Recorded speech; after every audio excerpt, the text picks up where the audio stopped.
Society tells us beauty is a golden ticket to happiness. If that's true, why do so many attractive people struggle in love? When you're constantly admired, how do you know if someone loves you or just the idea of you?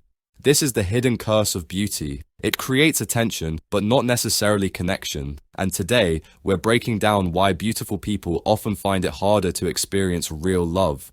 Imagine a world where you can have anything you want, but you're never satisfied. That's the first problem beauty creates. We assume that having more choices makes life better, but psychology tells a different story. The paradox of choice shows that too many options actually make people less satisfied. Instead of committing, they keep looking for something better. Attractive people experience this constantly. They have an endless stream of attention, so relationships can start to feel replaceable. Why settle when there's always another admirer waiting? But this mindset destroys deep connection. Love isn't about finding the best option. It's about choosing someone and growing with them. Plato once described love as the pursuit of beauty, but not just physical beauty. He argued that real love transcends appearances, seeking something deeper, wisdom, goodness, and the soul itself. When love is based only on attraction, it remains shallow and never reaches its highest form. But even when attractive people do find someone, a haunting question follows them everywhere. Do they love me or just my looks? Being attractive isn't just about looking good, it comes with an unspoken contract. Stay perfect or lose everything. Attractive people are often treated as if their beauty is their most valuable asset. This creates an invisible pressure. They must maintain their looks at all costs. The moment they age, gain weight, or even have a bad day, they risk losing the admiration they've always known. This isn't freedom, it's a trap. Psychologists call this the beauty premium, the idea that attractive people are given more opportunities, attention, and validation. But this also means they live with a silent fear. If my beauty fades, will I still matter? Plato warned against attaching our worth to external things. He believed that true fulfillment comes from inner wisdom, not fleeting appearances. But in a world obsessed with image, how can you escape this trap? Beautiful people often struggle with self-identity. When everyone sees you as beautiful, it's easy to mistake their admiration for your identity. Attractive people often grow up receiving constant validation. Compliments, special treatment, and attention become normal. But this creates a silent danger. Who are you beyond your looks? Psychologists call this reflected identity, when your sense of self is shaped by how others see you. Instead of discovering who they truly are, many beautiful people unknowingly build their identity around external praise. But what happens when the attention fades? Many struggle with a deep emptiness when their beauty no longer gets the same reaction. If your self-worth is built on admiration, losing it feels like losing yourself. Plato warned against defining ourselves by illusions. He believed real fulfillment comes from knowing who you are beyond external things. If beauty is your foundation, your identity is at risk. Even when attractive people do find someone, a haunting question follows them everywhere. Do they love me or just my looks? They receive admiration, but admiration is not the same as love. When someone is drawn to you for your beauty, they're not seeing the real you, they're projecting a fantasy. This creates a quiet fear. If my looks faded, would anyone stay? Plato's concept of love moves beyond this. He believed that true love should guide a person toward higher understanding and self-discovery.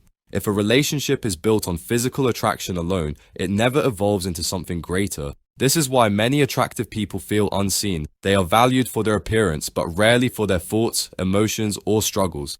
And it gets worse, because when people think you're perfect, they stop seeing you as human. Attractive people are not just admired, they are idealized. People assume they are happier, more confident, and even morally better than others.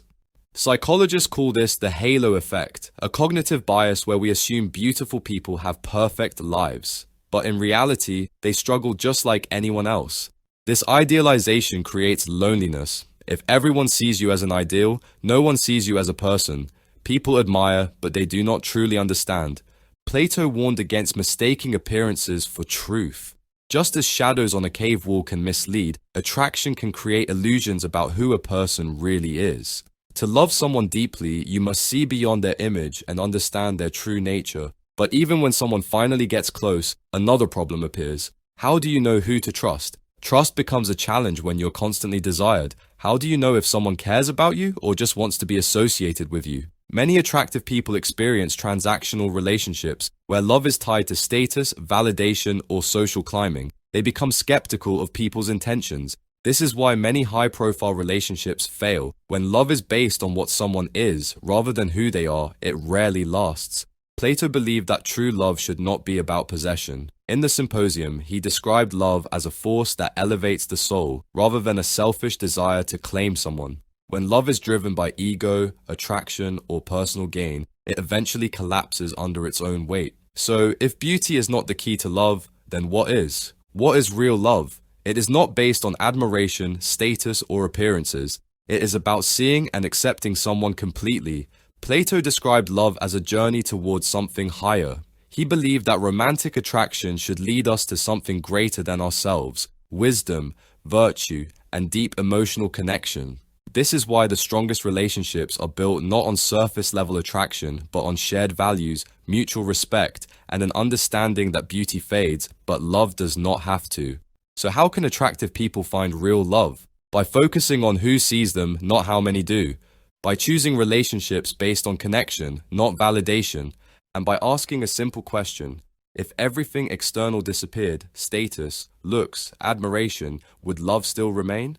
Plato taught that the highest form of love is not about desire, but about truth. A love that is not based on illusion, but on seeing each other as we truly are.